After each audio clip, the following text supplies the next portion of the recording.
பெருமானார் ஸல்லல்லாஹு அலைஹி வஸல்லம் சொன்னார்கள், ஒன்றே ஒன்று, ஒரு நாளைக்கு 3 முறை நீ இந்த வார்த்தையை சொல்லிக்கொள் அலியே, 4 பிரச்சனை உனக்கு வராது அலியே என்றார். ஒரு நாளைக்கு 3 முறை சொல், 4 பிரச்சனை உனக்கு வராது. லா இலாஹ இல்லல்லாஹு அல் மலிக் அல் ஹக்கல் முபீன், லா இலாஹ இல்லல்லாஹு அல் மலிக்குல் ஹக்குல் முபீன் என்ற வார்த்தையை ஒரு நாளைக்கு 3 முறை சொல்லலையே. இது சொல்றதுக்கு எவ்வளவு நேரம் ஆகும்? எவ்வளவு பெரிய மந்திரச்சாவி! இப்படி சொன்னால் உனக்கு வறுமை வராது அலியே என்றார்கள். வறுமையை சந்திக்க தேவையில்லை. கடையை திறக்கிற பொழுது கல்லாவிலே அமர்ந்து ஒரு 3 முறை சொல்லி பாருங்களேன், வறுமை வராது.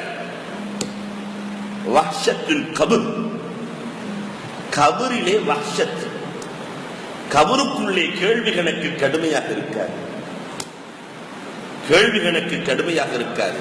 இந்த வார்த்தை அவ்வளவு பவர்ஃபுல் வார்த்தை. மூன்றாவதாக சொன்னார்கள், உன் குடும்பத்தில் பிரச்சனை வராது, சண்டை சச்சரவுகள் எதுவுமே இருக்காது. நாலாவதாக அல்லாஹ் ரப்புல் ஆலமீன் சொர்க்கத்தை வாஜிபாக்கி விடுவான். எதற்காக இவ்வளவு கஷ்டப்படுகிறோமோ அது முழுவதையும் அல்லாஹ் ரப்புல் ஆலமீன் கொடுத்து விடுவான். அதனால் அலியே, நீ இதை வாழ்க்கையில் விட்டு விடாதே என்றார்கள் நபிகள் கோமான் ஸல்லல்லாஹு அலைஹி வஸல்லம். என்றால் அன்புக்குரியவர்களே, எவ்வளவு அற்புதமான மந்திர சொல்!